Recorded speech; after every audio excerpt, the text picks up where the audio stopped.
Undefeated, undisputed, unprecedented. In all the time that I've been a boxing fan, I've had a boxing wish list, and it's included heavyweight undisputed, whatever fight that was for the past 5 years, because there's been a few. There's been Beterbiev versus Bivol. There's been Inoue versus Fulton. There's been multiple matchups at super flyweight with the Chocolatitos, the Estradas, the Rumvisais, and the Quadrases. And there's been many more. But there's always one fight at the top. And one fight that I never thought we would get. This fight's been at the top of my boxing wish list for the better part of 5 years, ever since it was a possibility. And that fight is Errol Spence Jr. versus Terence Crawford.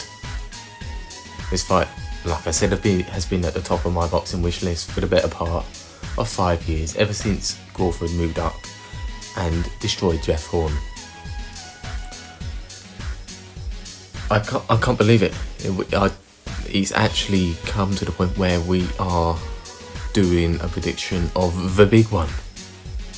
And this is the ultimate one. This is the best fight in boxing. This is the highest, most elite level fight in boxing, potentially of my life. There are other fights that have acclaimed, like Mayweather, Pacquiao. I understand it, but Mayweather and Pacquiao were both over 36 years old. Together, they were geriatric in fighter terms. Errol Spence and Terence Crawford are, I'd say, probably on the back ends of their primes. Crawford has one last hurrah in him, I feel. He's 35 years old, and this fight could have happened earlier. Definitely could have happened earlier. We know what's happened, as this fight failed to get made numerous times on numerous occasions. But I feel like he's just got one last hurrah in him, one last great performance. Errol Spence, I believe, is 33 years old. Correct me if I'm wrong. I think he is 33. And he has had his fair share of mishaps. The car accident, the eye injuries, had a few more automobile accidents as well.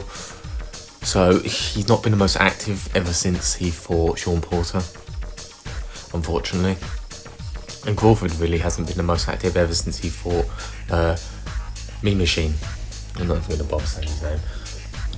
So, unfortunately, these fighters, for the better part of 4 or so years, have only been fighting once a year, which is a shame, really. They've pissed it away.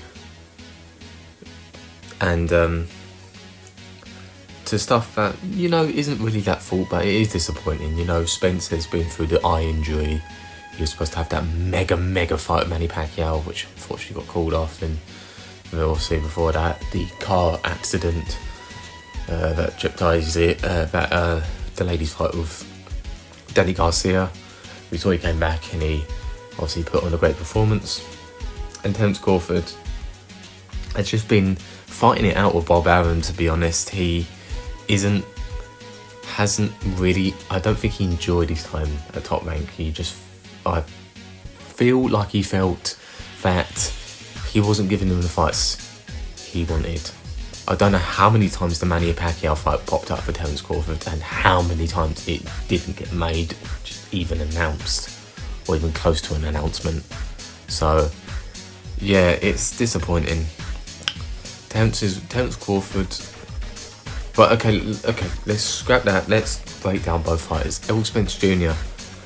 is the marquee fighter in the division. He's the big dog. He's the big fish, as he likes to call himself. He's the WBA, IBF, and WBC welterweight champion of the world.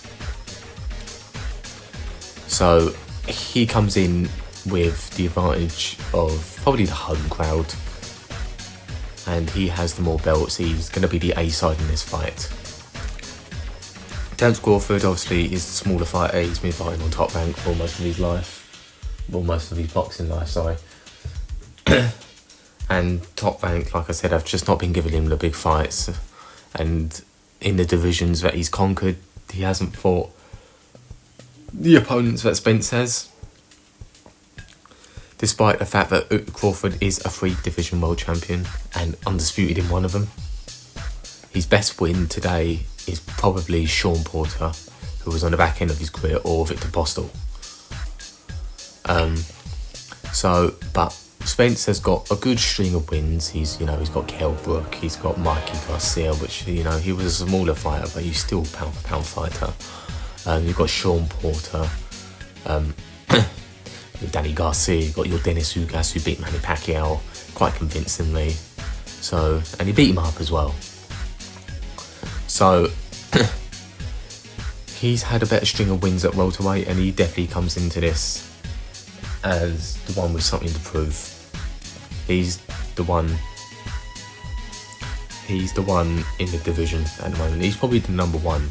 Despite how many people would expecting Crawford to beat him, I would still say that Spence is number one, just because of his body of work at welterweight and the fact that he has 3 out of the 4 major sanctioned body belts.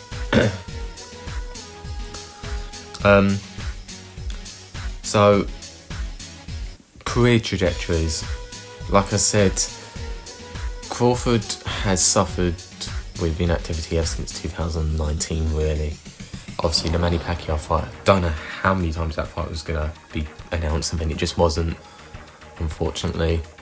After the Mean Machine fight, where he got decent wins, Jeff Horn was a good win, and Jose Benavidez was alright. Amir Khan was okay, on the back of his career, but and Mean Machine, who was a solid fighter as well. Then after that, COVID struck, and then he fought Kell Brook, who was jabbing his head off at the moment, but then he switched to southpaw, and once he did that, and once he figured it out, he just smashed him to bits. Kell Brook has never looked so fragile in a fight. And after that, it was more discussions with Manny Pacquiao, and then the WBO ordered the mandatory of Sean Porter, which was like, oh, this is a decent surprise. Sean Porter is genuinely a top 5 elite level welterweight, and we were all excited to see that fight. And he stopped him. First man to stop him. I know people thought Sean Porter was probably potentially up in that fight. I don't agree with that at all. Not at all. I thought that Terence Crawford was comfortably ahead of that when the fight got stopped. I know that his father stopped it, he was on the apron, but Crawford, along with Inoue, is the most lethal finisher in the sport, and once he hurts you, he's not letting you off at all. You'd be very, very lucky to survive. And then after that, let me just go into Spence's trajectory. So obviously he got his title shot against Kell Brook, built his way up, and Kell Brook came off of a pretty devastating loss to Gennady Golovkin, in which he showed that he was a very, very good fighter, but unfortunately he was just too small for the much more powerful Golovkin, and he caved his eye socket in. And it showed in the Spence fight that he just wasn't really the same fighter after that beating that Golovkin gave him. So Kell Brook gave a good account of himself again, but Spence's work rate, he just did not stop coming forward, and then the shots, and then his other eye gave in, and then Kell Brook was just hanging on for dear life, and the fight got stopped. Then, Errol Spence went on another few good runs until his first pay-per-view fight against Mikey Garcia, in which people were favouring Spence just being the bigger fighter, but Mikey Garcia being the fighter with far more experienced. And it just showed on the night that it looked like Mikey Garcia came in for the paycheck and nothing else. Errol Spence won every single round, outboxed him, bullied him, dominated him, beat him up, threw over 1,000 punches, and I don't know why Mikey Garcia lifted his hand after winning every round, but oh well. After that was on to Sean Porter, which was a fantastic fight, absolutely fantastic fight. Sean Porter, very nip and tuck, very close, fight, but I feel like Errol Spence did have the edge in that, and which doesn't take away from the fact that it was a fantastic fight, and Porter is a great fighter. After that, it was the car accident, and people were questioning whether Spence was going to fight again, because you see the video, his car went all over the place. It was absolutely devastating, and the condition you see, there's pictures out there of the condition he was in afterwards. An absolute champ to come back after that. Obviously, COVID happened after that. Well, Spence was recovering. I think he had a few cuts and bruises, a few chipped teeth, but nothing more than that really. And then obviously COVID happened, and then you got the fight with Danny Garcia. Many people were curious to see what would happen, whether he still had it. Was Danny Garcia just too explosive for the damage Spence? And it turns out he wasn't. Spence looked good as he always was. He worked Danny Garcia pretty well. He dominated the fight. It really wasn't competitive. And then obviously after that there was more discussions with Terence Crawford. Obviously it didn't happen. And then Dennis Ugas, because Dennis Ugas got upgraded to the WBA champion because Pacquiao was so inactive. So discussions of Spence versus Ugas was going to happen. But then unfortunately that didn't happen. And out of nowhere, an announcement comes for Spence versus Pacquiao versus Spence. And this is a mammoth fight. Pacquiao is the money man of the division. He is an absolute legend, first ballot Hall of Famer. And he rings in the pay-per-view buys, and Spence is the new young lion of the division. Who's going to win?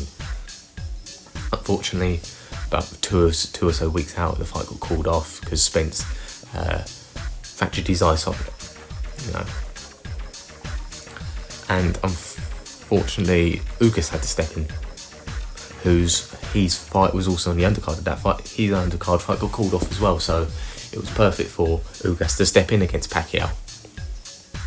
We saw the fight. Ugas won the fight relatively easily. That 2 years off of Pacquiao, already being 42 years old, just did not do him any favours. His leg looked stiff, he looked slow, he just looked a shadow of his former self. He looked like a shadow of the fight he was against Keith Thurman, let alone his prime.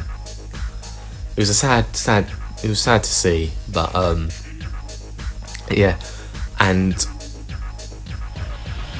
obviously after that, Spence challenged Ugas for his WBA belt. The fight we saw in April. And this fight was Spence's best performance, I feel. Spence put in an absolutely dominating performance. It was excellent from Spence. Absolutely brilliant. And he worked jab, his work rate was fantastic. His engine, he just didn't stop throwing punches. He had a weird little spell in the 6th round where he got caught with a shot because he was trying to find his gum shot, and he stumbled back into the ropes. And Ugas didn't do anything about it. He didn't jump on him. He had him hurt because he actually did tumble back into the ropes. He was about to go down probably if the ropes weren't there. But Ugas just didn't do anything about it. He just let Spence beat him up. And yeah. But then after that, we got Spence calling out Crawford. And this is where they meet. After Crawford beat Porter, Spence beat Ugas. Now, it will start with Spence versus Crawford for undisputed. And negotiations took place. Crawford was now free agent. He was no longer with Top Rank. And it looked like the fight was going to happen. For many months we were told, the deal was very done, close to be done. But then issues started arising with Crawford wanting transparency. He got no guarantees. He looked like he was getting dicked around in negotiations a bit. And he eventually signed a fight for David Avanesyan. And the fight with Spence for the meantime was off. And then it's like we all lost hope. We all lost hope that this fight just wasn't going to happen because we just can't get these men in the ring with each other.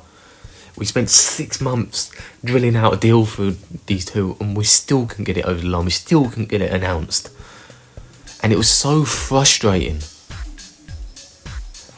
It was so frustrating, and many of us lost hope. We just dismissed the fight. We just said, we don't care anymore. We don't care if it happens or not. These men just aren't serious. They don't want the fight. Crawford went on to fight Avanesyan, as you know. Spence looked like he was going to fight Keith Thurman in the meantime for a non-title fight for some reason, despite the fact he was his WBC welterweight mandatory. Crawford fought Avanesyan. Crawford had no real trouble with Avanesyan. He knocked him clean out in round 6 with a massive uppercut left hook. And after that, he looked like, obviously, Spence was going to fight Keith Thurman, and Crawford was going to fight WBO mandatory Alexis Rocha. And, you know, all our hopes of this fight ever happening was lost, really. But then we saw rumours spreading around that Errol Spence and Terence Crawford were in talks. Still in talks, still on the phone, saying, let's get it done this time. And then more rumours started popping up that, deal's nearly done for June, July. And it got closer and closer. And then, eventually, the fight got announced. And we're all so happy that finally these men, after a very demoralising collapse of the fight back in 2022, decided to put their differences aside and say, okay, let's make this fight. And I'm very happy. And here they meet. You know, the All Access episodes are out now, and it's the most excited I've been for a fight. I've been to 3 fights in my life in live. That being Wilder versus Fury, Wilder versus Fury 2, and Fury versus Wyatt. Besides those fights, because the experience you get inside the stadium and the arena is something else, this is the most excited I've ever been for a fight. This fight is something special. It's the most elite fight of my lifetime, I feel. And I simply cannot wait. I've gone on for quite a bit now, so let's just go into the prediction. Crawford, I feel, is the most versatile fighter in boxing. He can do a little bit of everything, but not only can he do a little bit of everything, he can do a little bit of everything very, very good. He can box, he can brawl, he can switch hit with ease. He fights just as efficiently in orthodox as he does in southpaw. He's a devastating puncher. Elite, top 2 finisher. Once he gets you hurt, it's curtains for you. Just master boxer, one of the highest, if not the highest ring IQ in the sport. His only disadvantage in this fight, is that he does get hit. He's not the best defensive fighter. He does get clipped. He is a noticeably smaller fighter. He does take a while to get started. You know, he's a slow starter. He doesn't just come out guns blazing. And that contrasts with Spence's style, because Spence does come out very active early. When Spence comes out, he pumps the jab. And then after he gets the jab pumping, he gets his rhythm, he starts going down to the body and he starts unloading combinations. And he just keeps coming, it keeps coming. Spence has things over Crawford, like strength, size, probably engine, work rate, chin, I'd say.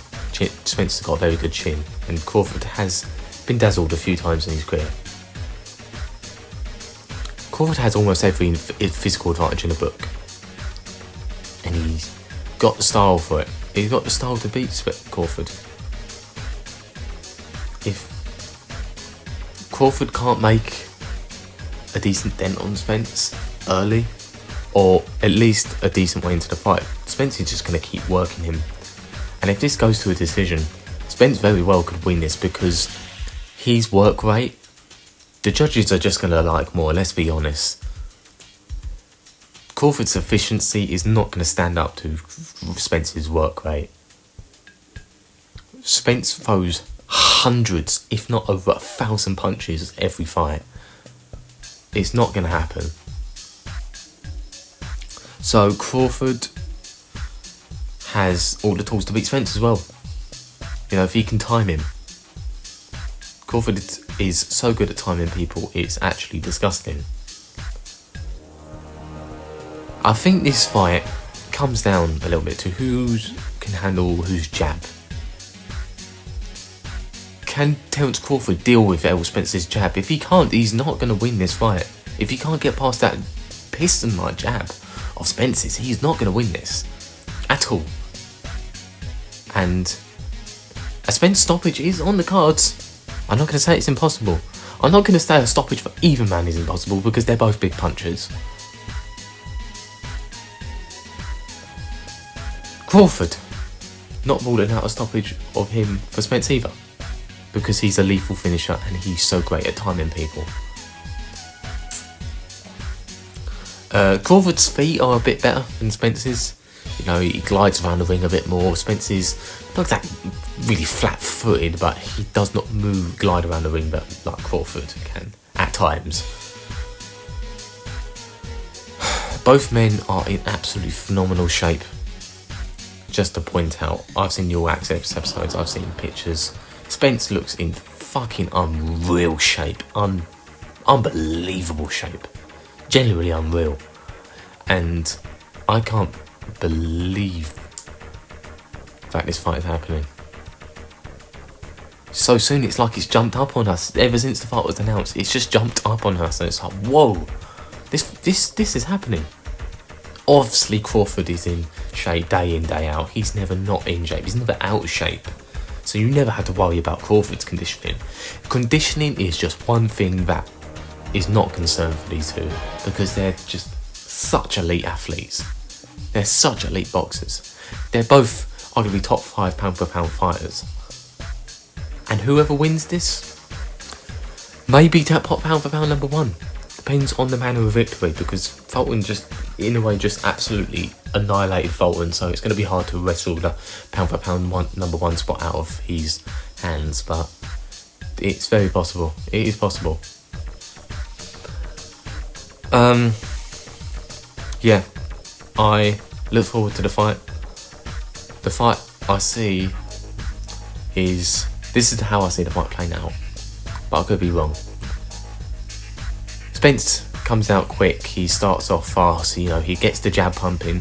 Crawford, being the notoriously slow starter that he is, struggles to gauge. He is a bit tentative because Crawford is, Spence is so active, but Crawford starts to find a little bit of a rhythm. He starts timing Spence a bit more. He gets his own jab going. So he has a chance of staying in the fight, you know. And then Crawford grows into it and it becomes a very competitive affair with Spence's work rate and engine over Crawford's efficiency. Just pure dazzling skill. But I feel like there's going to come a point where Crawford's going to time Spence. And he's going to time him onto a shot. And a shot that Spence is not going to like at all. And I feel like it's those types of shots that are going to change the trajectory of the fight a little bit. And after that, I don't think this will go to a stoppage, because these fighters are just so tough. I wouldn't rule it out, but I personally don't think it will happen. I think Crawford is just so good at timing people that I just can't see Spence, the way he fights. The way he fights, he just cannot not get hit because of his style. And there's no way with that kind of style that Crawford isn't going to run him onto a big one at least once. And I think after Crawford does run him onto the big one, Spence isn't going to fight with the same engine, work rate. And I think Crawford will have his own success of his own and get an advantage. And I feel like after a nip and tuck affair, but Crawford getting the better of him at the end, I feel like Crawford will eke out a decision. Very, very close. Extremely close. And I don't think no matter what, unless one fighter just gets absolutely blown out, which I just can't see. It's one of the most 50-50 fights of my lifetime. Unless that happens, I you know, a rematch has to happen as well. No matter what way you try and slice it. I've always fought with Crawford. I always felt like he beat Spence, but as this is, I used to think that Crawford would beat Spence fairly comfortably, but as fight week has come so quickly, and we've looked at the all access, we looked at the footage, we looked at the pictures, I'm just getting less and less confident in Crawford's victory. I still think he wins, but I'm not like assured like I was. Spence is unreal. I better get going now because it's been about 25 minutes of me not rambling on, but going on for quite a bit. This is by far the longest out preview and prediction, and I can't believe this is happening. I've said this about like 20 times now, but I can't believe it's happening. Well, I best get going now. We will enjoy this. We as boxing fans deserve this fight. And it just proves that when fighters want it, it can happen. Forget the politics, forget everything. When the fighters truly want it, it will get made. That's the problem with fights nowadays. Usyk and Fury, both men didn't 100% want it. Or one man wanted it more than the other. Both men have got to want it equally as much. And they're going to want to, they have to die to make it. They want to die for it to happen. That's how this stuff rolls. So, unless that happens, fights won't get made. But if people put their differences aside, it can. So, that's all I'll say for now. I might do a prediction after the fight happens, but we'll see.